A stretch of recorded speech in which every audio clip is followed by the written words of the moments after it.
ఇవాళ ఉన్న ప్రభుత్వానికి ఇలా తెలిసి వస్తున్నది 420 హామీలు ఇచ్చారు. ఒకటి కాదు రెండు కాదు, ఇది ఇస్తాం అది ఇస్తాం. కేసీఆర్ గారు 498 పథకాలు పెట్టిండు కాబట్టి, పుట్టుక నుంచి సాగు దాకా అన్ని చూసుకున్నాడు కాబట్టి మేము అంతకంటే ఎక్కువ చేయాలన్న తాపత్రయంలో 420 హామీలు ఇచ్చారు. ఇస్తే ఏమైంది? ఇప్పుడు అధికారం వచ్చింది కానీ నడపస్తలేదు.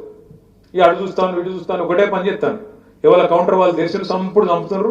టకీ టకీ పడతాయి అన్నాడు, పడుతున్నాయి టకీ టకీ. ఎడ పడుతున్నాయి? ఢిల్లీలో పడుతున్నాయి పైసలు, ఈడ పడతలేవు. రైతుల ఖాతాల్లో పడతలేవు, ఆడబిడ్డలకు పైసలు వస్తలేవు. ఏమన్నాడు రేవంత్ రెడ్డి? ఆదుకుందా ఎక్కడన్నా? నాకు అర్థం కాదు.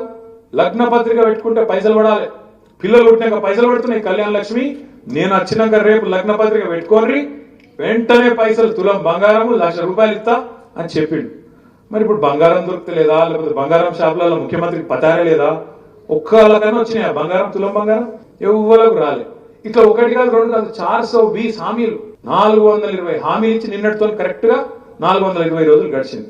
అందుకే నిన్న మన వాళ్ళందరూ ఎక్కడోళ్ళక్కడ మహాత్మా గాంధీకి పోయి దండం పెట్టి చెప్పారు, అయ్యా గాంధీ గారు, మరి నీవు మరణించిన రోజు ఈరోజు నీ వర్ధంతి అయినప్పటికీ మీకు విజ్ఞప్తి చేస్తున్నాం.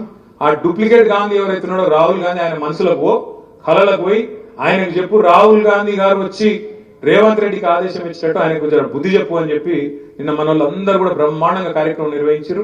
మీ అందరికి కూడా హృదయపూర్వకంగా అభినందనలు.